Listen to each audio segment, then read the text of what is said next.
Bom dia, colegas. Vamos iniciar mais um debate mental somático, hoje com o tema do autopesquisador da consciência. É um tema muito importante e verificamos isso porque extrafisicamente as comunidades extrafísicas evoluídas se voltam para nós hoje. Por que se voltam para nós? Porque todas elas são exemplo de autopesquisa ou vivenciam a situação, o contexto, o estado de autopesquisador exemplar, que é o que nós mesmos queremos nos tornar, né? O tema é priorizado pela multidimensionalidade, pelo que conseguimos perceber, continuará sendo ainda uma prioridade, a autopesquisa como um todo, porque sem dúvida é o melhor instrumento, a melhor ferramenta para que possamos, de fato, ter um conhecimento maior e agilizar o processo da lucidez da evolução.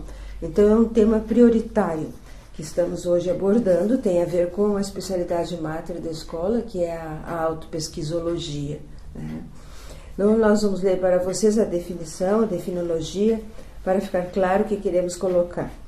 A consciência autopesquisadora, o autopesquisador, e a consciência intrafísica consim, ou a consciência extrafísica, consciex, estudiosa, técnica, especialista, veterana, expert em autopesquisa, nos diferentes contextos e dimensões intraconscienciais, interconscienciais, estendendo-se aos contextos maiores ou cósmicos.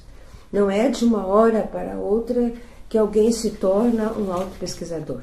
Demanda continuidade, demanda muito esforço, demanda empenho e a pessoa pelo menos já ter despertado para algum nível de assistência que ela queira ou que ela precise fazer. Senão ela não entrará no contexto da autopesquisa. O mais usual é que a pessoa não consiga chegar, é difícil até chegar num debate como o debate de hoje, e mais ainda a consciência poder dar continuidade ao processo de autopesquisa, né? Então, podemos considerar como um autobiógrafo, um autoconhecedor, um autoestudioso, né?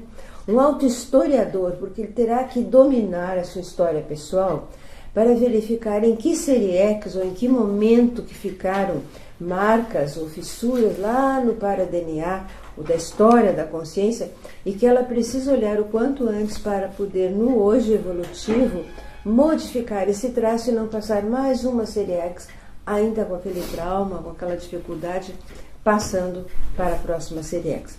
É um dos grandes fatores de incompletismo existencial, é a descontinuidade evolutiva. E normalmente as pessoas entram na descontinuidade quando vai chegar exatamente naquele ponto principal da autopesquisa. Esse é o paradoxo. Aliás, a consciência é muito paradoxal. Primeiro porque ela escreve a sua história com base no diário dos outros, do que aconteceu com os fatos em relação a outros. É rara a consciência que se volta para si e de fato começa a escrever o seu diário. Então a consciência ela é paradoxal, né? Ela foge ou escapa até de amparadores que às vezes querem lhe auxiliar. É outro paradoxo da consciência, né? Então vamos caminhar no sentido de superar esses paradoxos para poder agilizar mais a autopesquisa. Mega pensene trivocabulares, vocês têm 5 aí, tá? Para chamar a atenção de vocês. Analisem, verifiquem, todos eles têm um norte principal. Autopesquisador é um eterno aprendente. Tá? Ele está continuamente aprendendo, ele só vai avançando, né? Ou ele é um sempre aprendente de si próprio, né? E chegará um ponto em que ele será um contínuo exemplarista. Tá? Esse ainda é o nosso norte, o que nós buscamos, né? Tem uma citação aqui de Gandhi: o mundo muda quando nós mudamos. Por quê? Porque a realidade depende do nosso olhar. Vocês todos os dias constroem a realidade de vocês. E hoje estão construindo, sem dúvida, uma realidade em relação à própria autopesquisa. Na nossa autopesquisopédia, nós temos 3 grandes mater pensenes que caracterizam o perfil das consciências, que é a consciência que tem ainda trafares, chamada de trafarista, a consciência trafalista e a consciência traforista. Então, uma descoberta prioritária e importante é verificar qual é esse mater pensene que orienta esse autopesquisador aí da consciência. deixamos diversos aspectos relativos ao soma, para que vocês possam analisar e olhar, marcar, se quiserem, para nós debatermos depois, que aspecto somático, biológico, eu tenho hoje, o meu corpo mostra todo dia, toda hora, que às vezes eu até posso nem perceber, né?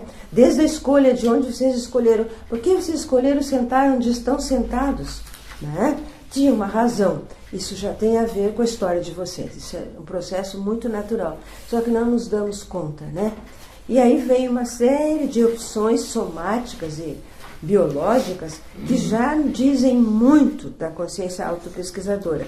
Então vale a pena vocês darem uma lida aqui com atenção e verificar o que me chama atenção nessa biologia, o que eu ainda tenho e faço em relação à minha biologia, para verificar se é um aspecto que agiliza a evolução ou se é um aspecto que, ao contrário, me mostra uma dificuldade a ser superado, a ser trabalhada. Principalmente os olhos. Observe os olhos das pessoas. Os olhos de vocês, não é preciso falar. Quando vocês estão aqui, eles já falaram muito. Então, precisamos aprender a olhar o olhar de cada um, até para que possamos olhar acima do olhar, que é o exemplo dos serenões. Eles chegaram na grupalidade porque eles conseguem ver acima do próprio olhar. É um olhar isento. Tá? Então, independente do que se perceba nesse olhar, mas é uma leitura prioritária. Se puderem, se olhem no espelho antes de sair. Vocês verão muito de vocês, só observando o próprio olhar. Tá? Se é um único indicador e tem N outros indicadores importantes aí que nós devemos levar em conta. E aí continuamos na parte energética também.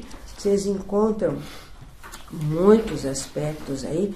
Um aspecto que me chama atenção e com frequência se percebe é o autoencapsulamento na própria nosografia. É o maior desperdício da autopesquisa exatamente esse aspecto. Está na energossomática. Sim, mas na 3? Na página 3, sim. Mais para o final, tá? Ali, autoencapsulamento na nosografia. Ah, tá. Por quê? Porque são assédios interconscienciais procedentes vem desde a paraprocedência, da onde a consciência veio, como também, sem dúvida nenhuma, de histórias mais antigas, né? Então, mas por que acontece isso? Porque a consciência nega, foge, escapa, mesmo quando chega com clareza alguma dificuldade de ser olhada. Então, ela fica encapsulada. Às vezes, os amparadores fazem um encapsulamento para assistir à consciência. Se vocês chegarem em um ambiente e estiverem com maiores dificuldades, ou a consciência que chegou vai interferir no campo como um todo, ela é encapsulada pelos amparadores para ser assistida. Esse outro processo é o contrário. A própria consciência se encapsula na nosografia e não consegue ser assistida. É uma lástima. Mas em qualquer lugar ou aqui? Em qualquer lugar. Aonde você entrar, você de imediato estará tendo a interferência do lugar onde você entrou. Se você está consciente, lúcida, você já está verificando. Eu estou assistindo o lugar, o alopecene é bom ou não, eu já estou sofrendo o efeito da nosografia de onde eu entrei. Tá? Então aí... Isso pode ser até por telefone. Em qualquer contexto, o ambiente está sempre influindo em você. Na sua casa, que inclusive pode mudar de um dia para outro, pelas companhias, pelos meios de transporte, andando na rua. Existe uma série de ambientes que são construídos de acordo com a história deles, o que aconteceu ali. E, fundamentalmente, o que as pessoas pensaram e sentiram. Vai fazendo a história, 1 dia, 2 dias, 3 dias, 1000 dias e assim vai. Agora, imagine esses ambientes muito antigos, como é o caso do continente europeu. Então, a energia gravitante, ela existe muito. Quanto mais antigo o local, maior chance de termos energias a serem modificadas, para nós entrarmos e trabalharmos, auxiliar. Então, precisamos estar atentos à entrada de ambientes. Por isso que sempre se sugere que a pessoa, antes de entrar, faça um estado vibracional já na entrada e saia fazendo um estado vibracional, né? Mas temos que assistir e auxiliar a modificar, né? É importante compreender que nós não podemos e não devemos dispersar energias. Com frequência as pessoas desperdiçam. Uma forma usual que eu vejo de dispersar energia, e às vezes até vejo também dentro da escola, embora não com tanta frequência, é a pessoa ficar falando somente nas dificuldades pessoais ou dos outros.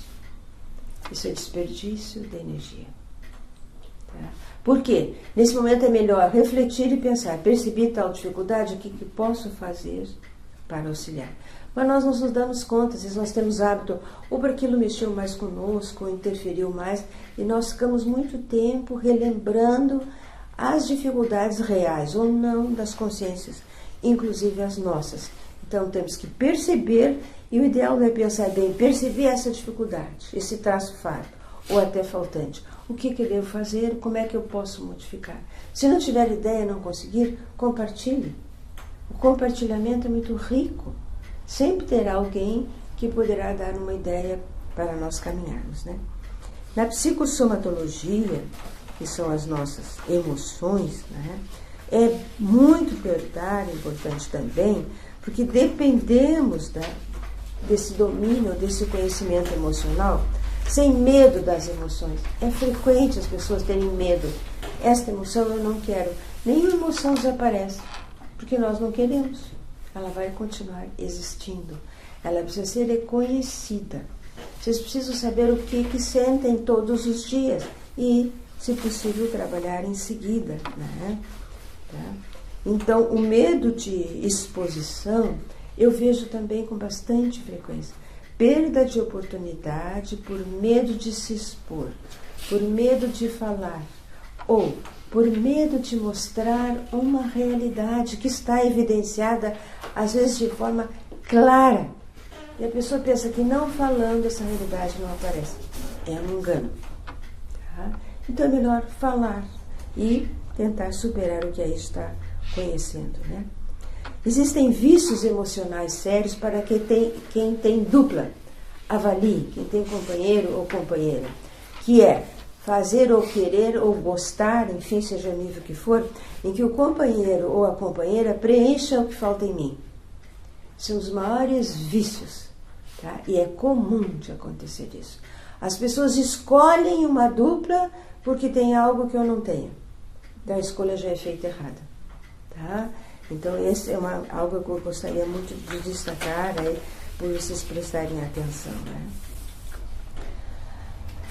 Outra coisa que eu vejo também é fingir que não está acontecendo. Sejam honestos, não adianta fingir. Fingir que está tudo muito bem quando não está, para não ter que enfrentar o que não está bem. Né, gente? Vale mais a pena a gente falar. Tá?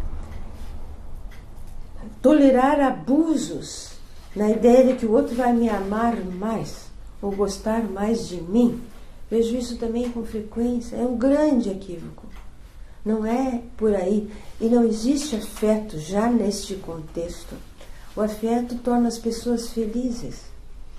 O afeto não é possessivo. Tá? Ele não é dominador. Senão ele já não é nem afeto, né? A pessoa não saber dizer o que ela quer, o que ela gosta. Mesmo que falte discernimento nesse seu gostar, é melhor dizer, falar, para que o outro possa compreender e possam compartilhar. Outro aspecto que vejo bastante é o duelo energético. Não entrem nessa. É um grande desperdício de energia. Isso acontece entre companheiros evolutivos, entre duplas e tudo mais, entre mãe e filhos, ou pai e filhos, e assim por diante. Nenhum duelo energético se justifica. O que é um duelo energético? Quando um quer dominar o outro de alguma maneira. Ou por querer mostrar que tem razão, porque achar que sabe mais, sei lá, quase sempre tem um juízo de valor a mais ou a menos. E nós entramos em duelos desnecessários, né? O famoso dourar a pílula não vale a pena. É diferente de ser discreto. Tá? Falar com a pessoa com discrição, com comedimento, é importante. Devemos até fazer isso, né? Para poder um dia ter a conscientização das nossas emoções. Mental somática. O que eu mais percebo são travões mentais por falta de criticidade. É o que eu mais percebo na parte mental. Né? A pessoa trava porque ela não consegue ainda lidar bem com a crítica, então ela cria travões mentais para não receber a crítica. Às vezes põe máscaras e bloqueios energéticos para a crítica não entrar e perde aí com isso uma oportunidade, né, bem importante. Tá? E outra também, que parece bastante usual e leva muito à ectopia, é querer dominar o discurso do outro. Querer que o outro sinta igual, pense igual, faça igual, use de acordo com os nossos parâmetros, a nossa velocidade, a nossa forma de atuar e assim por diante. Então, isso é bastante prejudicial para o acesso ao que queremos de fato, que é ter o mental soma priorizado, orientando os outros veículos e consciente. Que vocês todos que estão aqui hoje têm uma boa intelectualidade, conseguem desenvolver mental soma, não temos dúvida disso. Tá? Então, evitem tomar decisões quando não tiverem discernimento. Nenhuma decisão vale a pena. Tomei a decisão rápido, porque a pessoa quer tomar. Vale a pena esperar 1 dia, 2 dias, 3 dias, às vezes, quanto necessário para refletir mais sobre a decisão, para depois poder decidir. Não tem um relógio assim, atrás da decisão. A decisão precisa ser tomada agora, nesse minuto. Né? Então, vale a pena refletir bastante para ampliar esse discernimento. Tá? Eu não posso sentir, eu não quero sentir, eu não me envolvo, é uma utopia, é um autoengodo. Tá? Isso não existe. Tá? Então vamos olhar e verificar se ainda fugimos de algo nesse sentido. Tá? Evitem manipular as pessoas. É outro aspecto feito com uma inteligência mental. Muito comum acontecer. Pessoas, mas muito inteligentes, com muito dicionário cerebral, inclusive, fazem isso sem se dar conta. Né? Então, vamos adiante. E a justificativa que eu às vezes ouço, fiz o que podia. É uma justificativa enganosa. Hã? Fiz o que podia. Né? Resquícios de ostracismo, às vezes as pessoas ainda têm. Está claro para vocês o que é o ostracismo? Às vezes a gente observa isso, né? E busquemos então a homeostase de mental soma, orientação. Existem verdades absolutas, existem mentiras absolutas, cosmoéticas ou anticosmoéticas. Para a pessoa é absoluto, mas é uma mentira. Tá? Ela enganou-se tão bem com o seu mental soma que ela considerou que aquela é a verdade. Bem, vamos adiante então. Síndromes. Algumas síndromes diversas síndromes, foram estudadas nos nossos casos, e que aqui até não abordamos, porque à medida que vamos falando de cada um dos tipos de consciência, iremos abordar com mais detalhes. Eu queria analisar com vocês 20 trafores essenciais. Tá? Quais desses trafores eu já tenho, cabe a cada um verificar, dos 20, são trafores bastante avançados e que não se constroem de uma hora para outra, exigem muito tempo consciencial. O ponto 5 é fundamental. Por que ele é fundamental? Porque aí vocês começam a ter a autoconviviologia que nossa colega está pesquisando. Sem isso não há autoconvivência, de fato. Sem desenvolvermos a dessimetria cosmoética, nós ainda não aprendemos o que é conviver. Tá? Que é poder compreender as diferenças dos outros em todos os sentidos, para só a partir daí poder ou dosar o fraternismo ou fazer impactoterapia cosmoética quando é o caso. Tá? Então é fundamental desenvolver isso, estar harmônico entre consciências completamente diferentes de vocês. Esse é exatamente o aspecto que precisamos desenvolver. Geralmente nos desestabilizamos com consciências que pensam e sentem completamente diferente de nós. Temos que entender, conviver, assistir, né? E nos manter em equilíbrio. Quando conseguimos isso, podemos dizer, já aprendi a conviver. É uma conquista prioritária. Tá? Outro aspecto é o ponto 8, talvez a ser destacado, tá? Que é poder escrever sobre a sua experiência e, ao mesmo tempo, penso que deve estar aqui, desenvolver a grupalidade, desenvolver o senso de equipe e entender por que eu hoje ainda tenho dificuldade. Onde é que eu sou frágil no meu senso de equipe? Algum ponto, às vezes, tem. A pessoa pode já ter desenvolvido as pernas, tem um ponto. Então, olhe para esse ponto para vocês terem a conquista natural. Tá?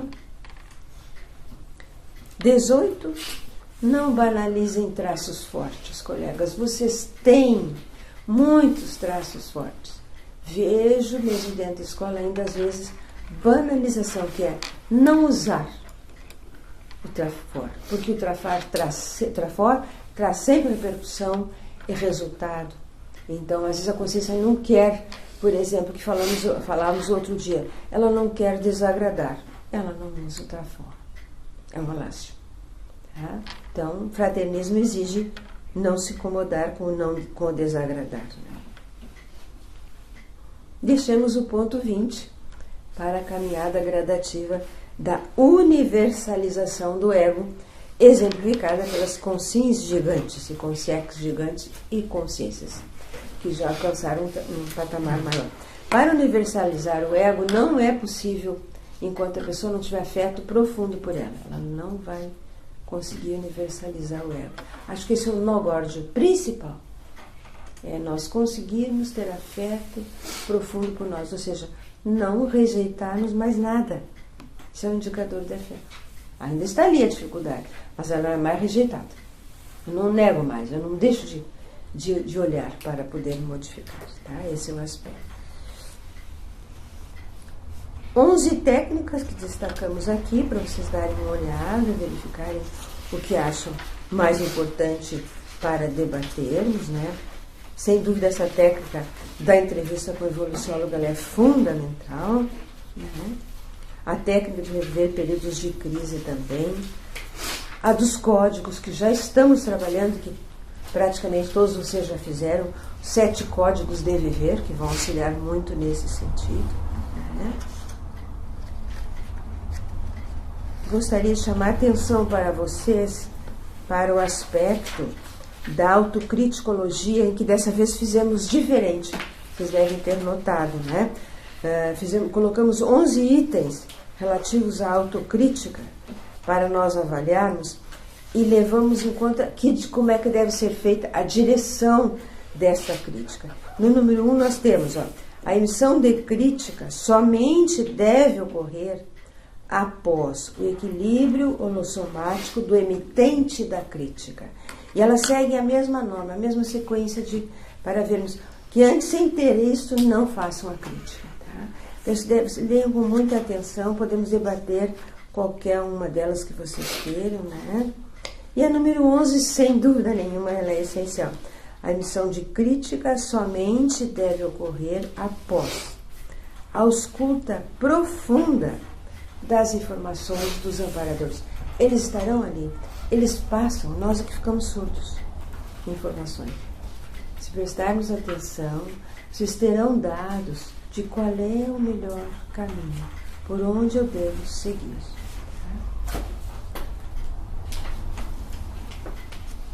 Dos 100 temas de autorreeducação, destacamos somente 6. Consideramos estes 6 também prioritários. O ponto 6 é reeducar retropegadas e retroegos, que vocês começam a ter clareza disso, né? Lembra? O que possivelmente deixei para trás? Qual foi o pensamento que predominou, Alana, no meu passado? O que é hoje? Então eu tenho que ficar, quando ele vier, se por acaso ele vier de novo, estar muito atento, porque ele compõe um retroego e uma retropegada. As duas coisas caminham junto. O que seria esse retroego? Né? Ele constituía o meu ego passado, e com isso deixei rastros. Olhar o quanto antes para esse aspecto, para continuar na mudança salutar. Daí o porquê a reeducação, né? A argumentologia profilática no exemplo. São níveis que vocês vão observar aí de exemplos a serem conquistados, né? Aí vocês é que vão avaliar e ver onde vocês pensam que encaixariam melhor.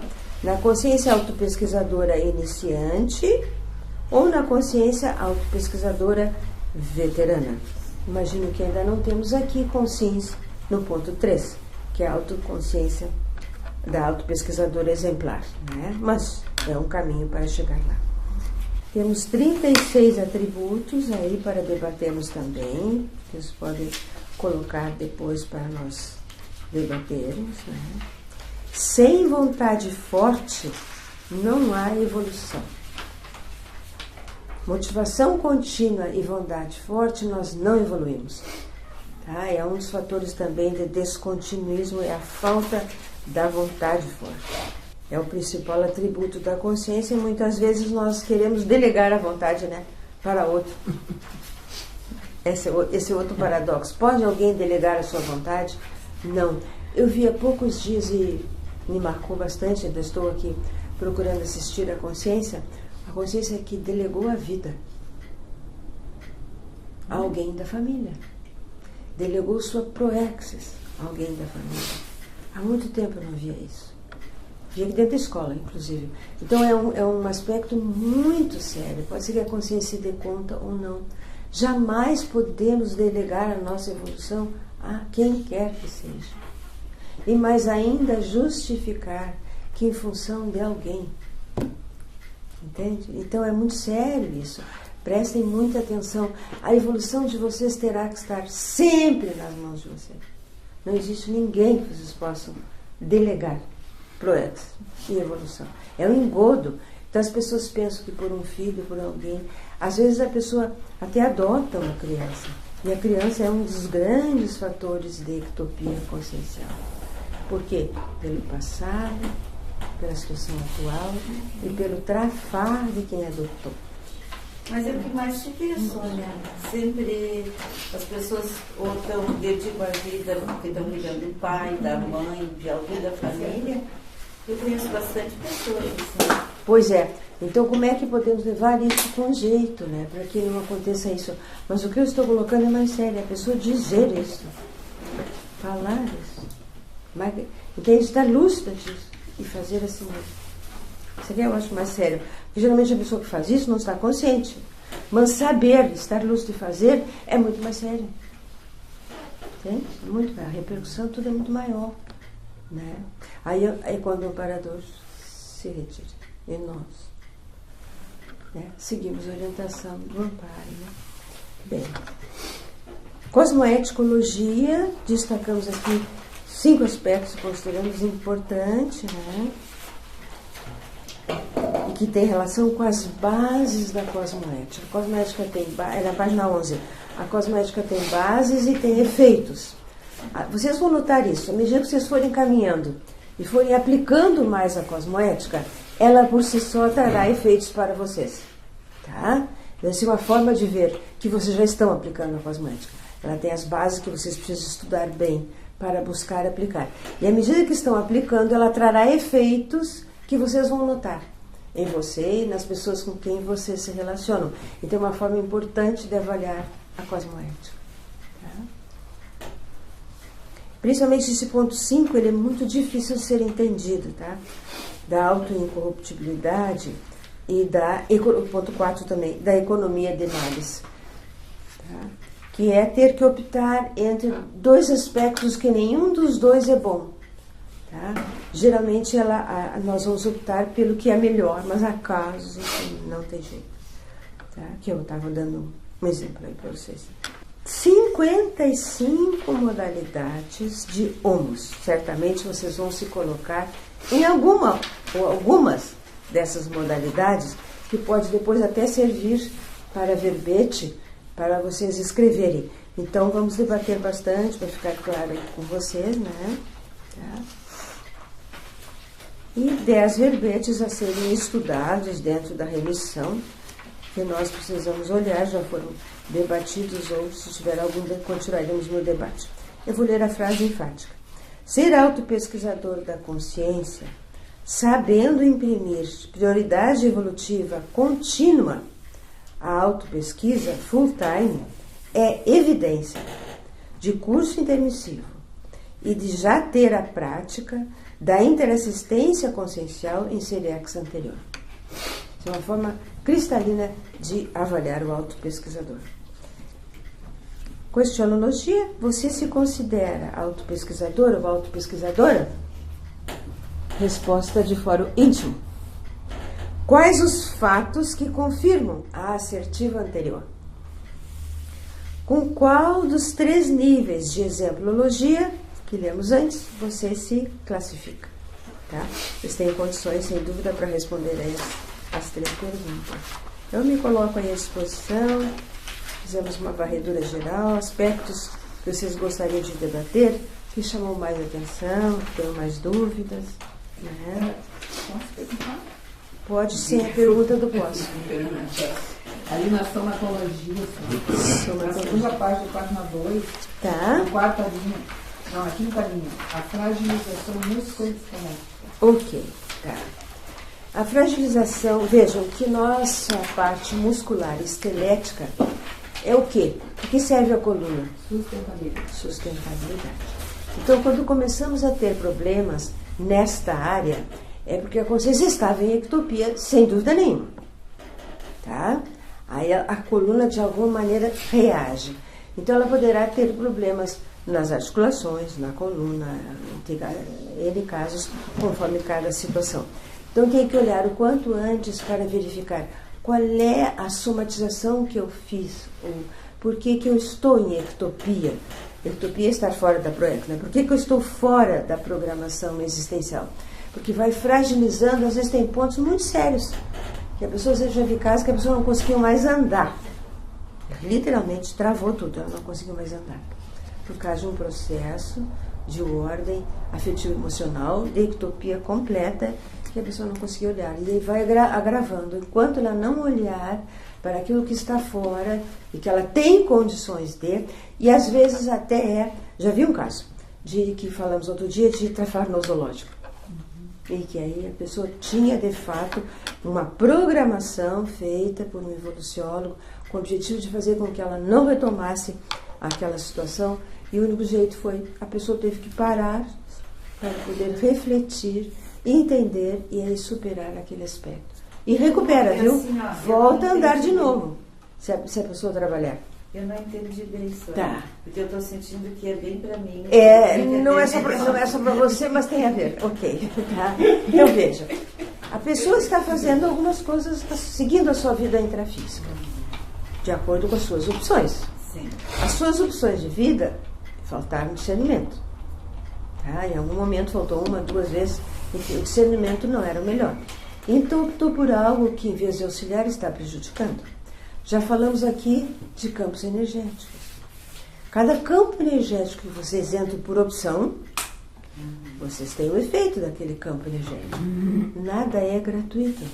Não é assim, entrei num campo e simplesmente aquele campo não interferiu nada em mim. Não, ele interfere. E às vezes ficam com o CX junto e continuam interferindo.